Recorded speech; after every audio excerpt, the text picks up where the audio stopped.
My name is Nancy, I'm 70 years old, and one day after my daughter-in-law laughed in my face and told me I was only good for standing at a stove, I sat across from a lawyer and signed 3 pieces of paper that ended her comfortable little life as she knew it.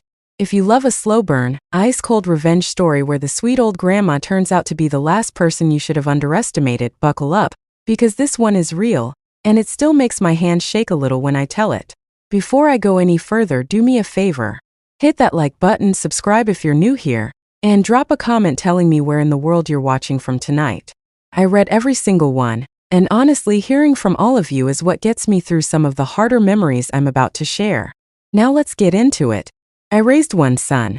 His name was Daniel, and from the day his father passed when Daniel was 19, it was just the 2 of us. I worked 2 jobs to keep him in college, daytime as a legal assistant at a small firm downtown, and 3 nights a week doing the books for a restaurant that, ironically enough, is where I learned to cook the way I do. People always assume I've been a housewife my whole life because I make a mean pot roast, but they don't know that for 26 years I sat 2 feet away from contracts, deeds, liens, and wills, learning more about the law than most people learn in a lifetime. That detail matters. Remember it. Daniel grew up, got his engineering degree, and about 8 years ago he married a woman I'll call by her middle name to protect her privacy, Bridget. Bridget was polished. Bridget was pretty. Bridget had opinions about everything from the thread count of my guest towels to the old-fashioned way I set a dinner table. In the beginning, I told myself she just had a different way of showing warmth. I told myself a lot of things actually because I wanted my son to be happy, and for a while he seemed to be. When Daniel and Bridget got married, I did what any mother who'd worked her whole life would do. I helped them get started. I owned a modest 3-bedroom house outright, free and clear, in a quiet neighborhood not far from where I lived. I'd bought it years earlier as a rental property, back when I was still working and putting money aside for retirement. When the newlyweds were struggling to find something in their budget, I offered to let them live there. Not sell it to them. Not gift it to them. Let them live there rent-free while they saved up. I told Daniel plainly, more than once in front of Bridget too, the house stays in my name until I decide otherwise. I wanted to help, not hand over everything I built in one afternoon. For the first couple of years things were fine. Bridget would smile at family dinners, compliment my cooking, and I chose to believe the tension I sometimes felt was just my imagination. But as Daniel's engineering firm grew, and he started making real money, something in Bridget shifted. She started talking about upgrading, about how the house was cute but small, about how she deserved better after putting up with living in my old rental for so long. Putting up with. That phrase stuck with me. The real turning point came last Thanksgiving. I hosted like I always do at my own home, because by then Bridget had made it clear she found my outdated kitchen embarrassing to entertain in. I spent 2 full days cooking. A turkey, cornbread stuffing, my mother's sweet potato casserole, 3 pies. 22 people came through my door that day. Daniel's cousins, my old friends from church, a few neighbors I'd known for decades. Everyone raved about the food the way they always did. And Bridget, holding a glass of wine in my dining room, looked around at the compliments I was getting and said, loud enough for half the table to hear, well, it's about the only thing she's good at.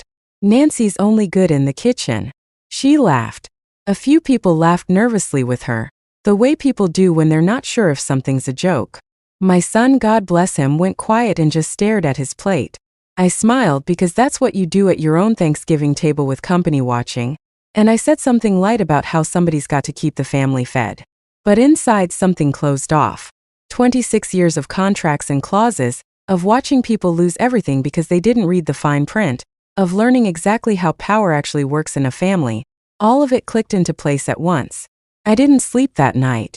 I lay in bed running numbers, remembering conversations, piecing together every offhand comment Bridget had made over the years about when the house is finally ours and once Nancy signs it over. That's when it hit me. She thought the house was already halfway to being hers.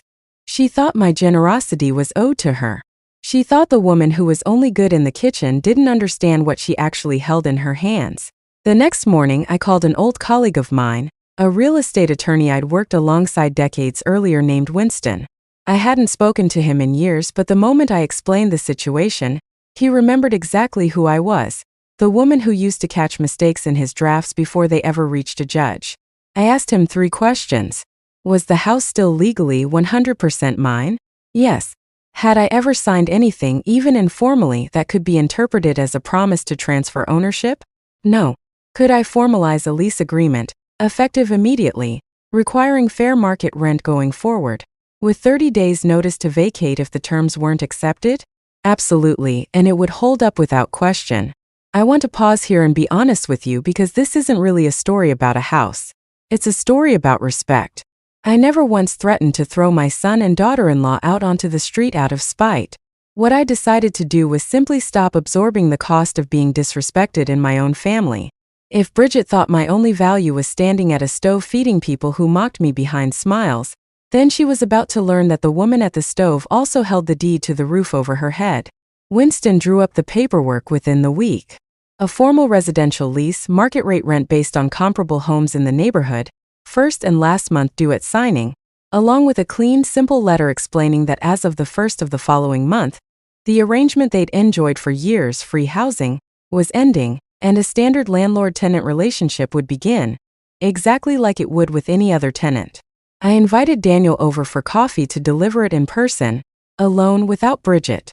I wanted to give my son the dignity of hearing it from me directly, and honestly, I wanted to see his face when he understood what was happening. He read through the lease slowly, his jaw tightening with every page. "Mom," he said, "is this because of Thanksgiving?" I told him the truth. I said, "This is because for years I have given everything I have to this family, and the thanks I got was being laughed at in my own dining room, in front of people I've known my whole life. I love you, Daniel. I love you enough to stop pretending that what happened was fine." He didn't argue with me. In fact, something in his eyes told me he'd been waiting for someone, anyone, to say it out loud. He told me things that day I hadn't fully let myself see before. How Bridget had been pressuring him for over a year to convince me to sign the house over. How she'd been quietly meeting with a friend who worked in real estate to explore options for refinancing once it was in their name. How she told him privately that once the house was theirs, they wouldn't need to keep babysitting me as I got older. Babysitting. That word landed like a slap. That night Bridget called me. Not Daniel, Bridget. Her voice was sharp, clipped, the polished friendliness completely gone. "Nancy, what is this ridiculous lease? You can't seriously expect us to pay rent on a house you basically gave us." I let her finish. Then I said, calm as still water, "I never gave you this house, Bridget. I let you live in it out of love for my son. And after the way you spoke to me in my own home in front of my family and friends, I've decided love doesn't mean being a doormat. You're welcome to sign the lease and stay, at fair market rent, like any other tenant. Or you're welcome to find another place. Either way, the terms are no longer negotiable." She tried a different approach after that. Tears. Guilt. She told me she'd had too much wine at Thanksgiving, that she didn't mean it that way, that surely I wasn't going to punish her over one comment. I told her I wasn't punishing her at all. I was simply no longer subsidizing disrespect. There's a difference, and it's an important one, because revenge dressed up as cruelty rarely holds together. Revenge dressed up as boundaries, though, that's unshakable, because nobody can argue with fairness. Here's where it got interesting. Because Bridget and Daniel had been living rent-free for years, they hadn't been saving nearly as aggressively as they'd let everyone believe. When Bridget went to explore other options, as she put it, she discovered that comparable homes in that neighborhood, given how much the area had grown, were renting for nearly double what I was even asking her to pay me. My lease, generous as it was compared to market rate, was still more than they'd budgeted for, because their whole financial picture had been built on the assumption that free housing would continue indefinitely, possibly forever, possibly as an inheritance. Within 2 weeks, Daniel came to me alone again. He'd crunched the numbers with his own accountant, separate from Bridget, and he'd made a decision. He wanted to sign the lease. Not because Bridget had softened, she hadn't, not really, but because he'd finally seen with total clarity how much of their comfortable life had been quietly built on my back, and how little gratitude had come back my way. He told me he was ashamed it took a rent notice for him to see it. But the story doesn't end with a lease, because around that same time, something else came to light that I hadn't even been looking for. Daniel's business, the engineering firm he'd built up over the years, had taken a private loan early on to cover expansion costs, a loan I had personally co-signed, back when he was just starting out and the banks wanted collateral he didn't yet have. Nobody had ever bothered to update me, but I still held co-signer rights on that loan, meaning I still had visibility into the account and, more importantly, a legal say if the terms were ever restructured. When I asked my attorney to pull the paperwork, just out of curiosity, we discovered that 6 months earlier, Bridget had convinced Daniel to quietly add her name onto certain business accounts as a financial advisor. Despite having no formal role in the company, no salary structure documented, and no board approval, money had been moving from the business account into a personal account under her name. Not a fortune, but enough, steadily, over months. When Daniel found out I'd uncovered this, before I'd even said a word to him about it, he went pale. He hadn't known the full extent of it. He'd trusted her with the books because he was busy running the technical side of the company, and she'd handled the finance stuff. I didn't call the police. I didn't make a scene. I simply sat Daniel down with the documentation my attorney had compiled and let him draw his own conclusions, because a mother's job isn't to destroy her son's marriage. It's to make sure he has every piece of information he needs to make his own choice with open eyes. What he chose to do with that information was entirely up to him. I will say this much. Within a month, Bridget's name was removed from every account she had no legal right to touch. An outside accountant was brought in to audit the books, and the advisor arrangement quietly disappeared. As for my will, because I know some of you are wondering, I did make one change and I'm not ashamed of it. I removed the clause naming Bridget as a co-beneficiary alongside Daniel on the small trust I'd set up years ago for my eventual estate. It wasn't about money, not really, since it wasn't a fortune. It was about the principle. I restructured it so that everything goes directly to Daniel and, in the future, to any grandchildren, protected in a trust that Bridget cannot access or influence regardless of what happens in their marriage. My attorney called it prudent. I called it long overdue. The last piece of this story is the part that surprised me most. A few months after all of this settled, Daniel and Bridget went through a rough patch.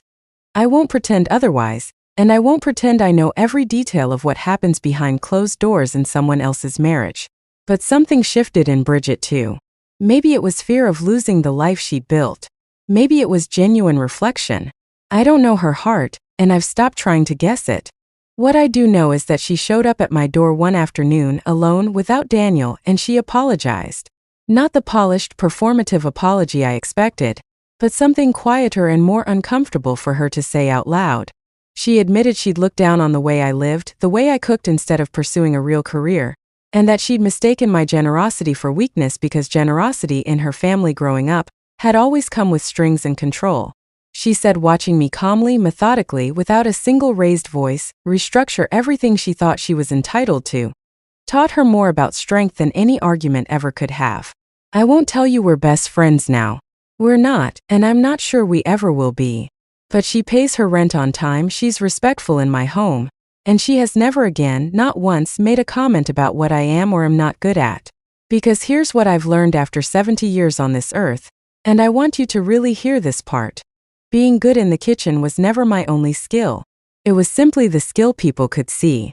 The rest of it, the patience, the strategy, the years of quiet observation, the willingness to love someone enough to finally say no, that was always there too, waiting for the moment it was needed. If there's one thing I hope you take from my story tonight, it's this.